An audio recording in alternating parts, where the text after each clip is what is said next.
Бір-бірден сынбайық. Армысыздар, кеші жарық, ешкі сарық ағайын. Бұл жұмысы тоқтап тұрған не дейді арнасының тәуелсіз жалаң аяқ журналисі Думан Мұхаммедкәрімнің жалынышты жан айқайы. 9 ай болды түрмеде тіресіп жатқаныма, биліктің де толғатқанына 9 ай болды. Не мен қоймадым, не олар ден түзу бірдеңені тумады. Алайда алысым тоқтаған жоқ. Биліктің, әсіресе Тәбәріш Тәкаевтың сайқал саясаты досқа да, дұшпанға да әбден күлкі болып бітті. Ол күлкілі ойындарын мен бір емес бірнеше рет тізіп, өзіне бума-бума хатпен жолдадым. Ләм-мим ауыз ашпады. Осыдан кейін еститін мемлекет қайдан болсын, кемел-жемел шемеліш керең болса дегім келеді. Сотымның аяқ алысын өздеріңіз оқып, біліп отырған боларсыздар. Жапқан жалалары қандай болса, жинаған дәлелдері сондай. Сот цирк, судья мен прокурор маймыл болмай қайтсын. Жоқ, бұл менің қатты айтқаным емес, оны Ақорда білет, сондықтан да ұялады. Ұялғандары сол сотты жабық циркке айналдырды.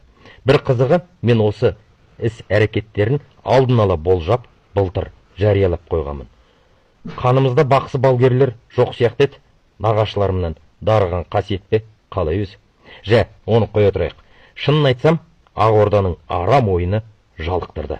Басы бірікпейтін оппозицияның да пассивті үні шаршатты.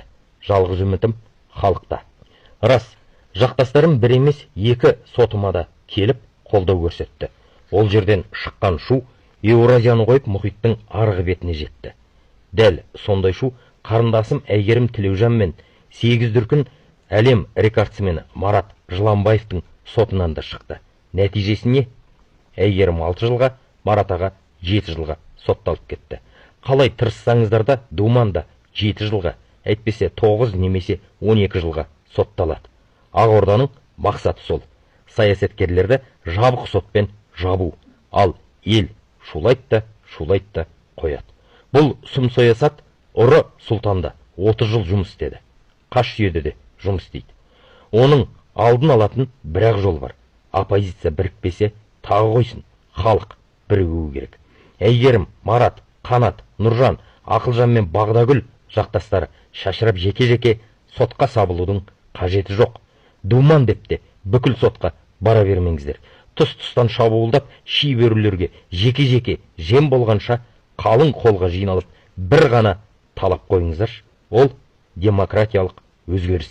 Ал қателеспесем, Бенджамин Франклин айтқан, демократия ағашын суғару үшін патриоттар қаны керек болса, менің басым құрбан. Еркек тоқты құрбандық. Естуімше алматылық белсенділер Думанға бостандық деген ұранмен ақпанның 18-і алаңға шықпақ болған. Сосын бәзбіреулер уәдені үйіп төгіп, ол шеру ақпанның 25-іне ауысыпты. Тағы уәде қарша жауып, ол шеру енді наурыздың 3-іне шегерілген. Уәде бос сөз деген ұры жүйенің сүйікті құралы.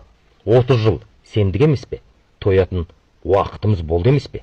Тағы ұзын құлақтан естуімше, наурыздың 25-інде кәсіпкерлер көшеге шықпақ екен. Салық саясатын түзеуді талап ететін көрінеді.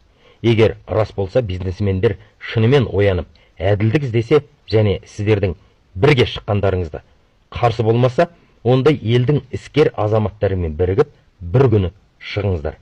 Әйгерім, Марат және Думан жақтастары бір мақсатпен шығыңыздар. Саяси тұтқындарға бостандық. Ал ұрандарыңыз демократтарға бостандық болсын. Аққу шортан хәмшаян болмай, бір талаппен шықсаңыздар, үндеріңізде қаттырақ шығатын еді. Жұмыла көтерген жүк жеңіл. Мен бүкіл 5 адвокаттарымнан бас тарттым.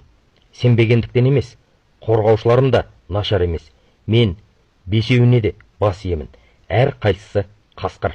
Жоқ, Арлан, Ғалекең, Жалғас, Төкең және Шәлипа апам мен Қанатбек досым кез келген сотты таптап өтетіні айдан анық. Алайда сот жабық